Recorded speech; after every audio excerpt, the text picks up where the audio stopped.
Sticking with that theme and staying in Gauteng, frustrated residents in Ivory Park in Midrand in Johannesburg have called for immediate intervention following a 7-day water shutdown. This comes after a major leak was discovered on the main reservoir. There you go.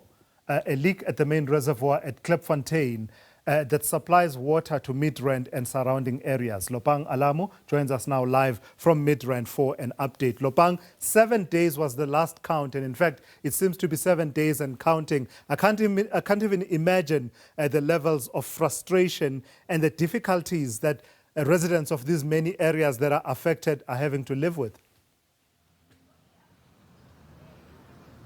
Chulasizwe, that's correct. In fact, some of the residents we spoke to spoke of the ripple effects that happen thereof. It might really seem like a small issue, but as the day progresses, as the week progresses, the kids can't go to school, the residents can't cook, and it really does take a mental frustration on these particular residents. In fact, staying with that mental aspect of it, we speak to one of the residents here, Thembi Maluleke, who has spoken so much about the frustrations that she's been facing since December, by the way. Now, this is not just an issue that started last week or 2 weeks ago. This is an issue that has been recurring over the past few years, as we've noticed. Thembi, thank you so much for your time.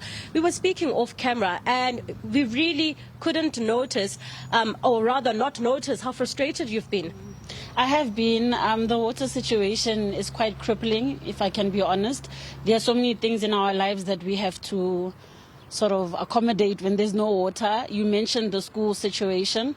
Parents had to make plans not to go to work, to stay at home with their kids because the schools don't have water. That has a very big impact. Financially, it has an impact, having to purchase bottles of water.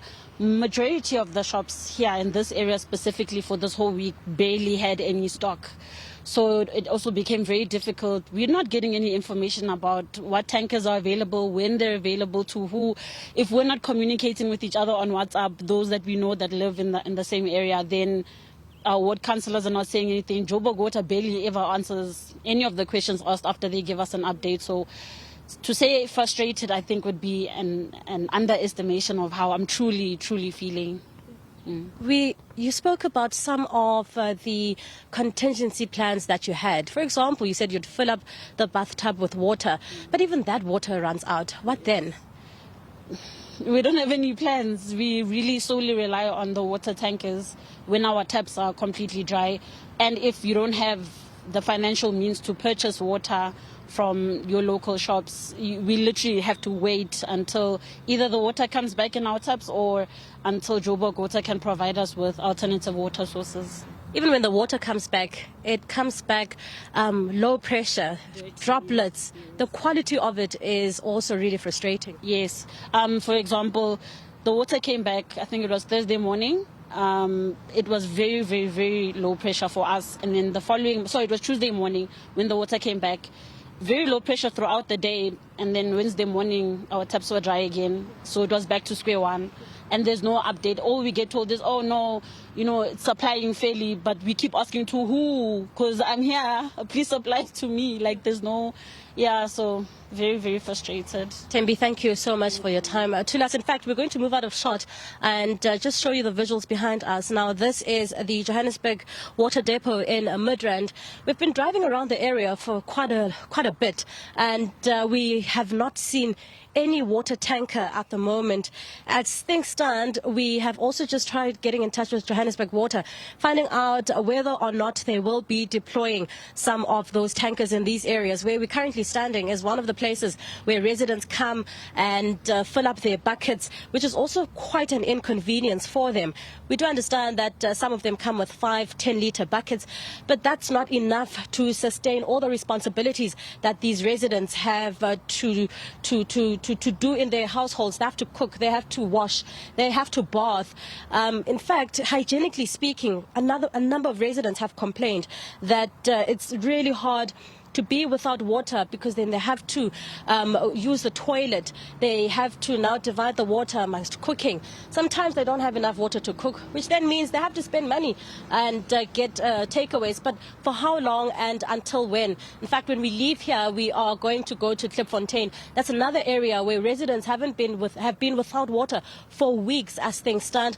And I think we'll just then gauge as to what have they resorted to doing. We did see the residents of Midrand protesting here on Tuesday. That's when the frustrations were really boiling over until the water came back and then it left again. So that's really what has been transpiring. That's what's been happening. And just to take it back, you'd remember the protest that took place in the southern suburbs of Johannesburg, your Westbury.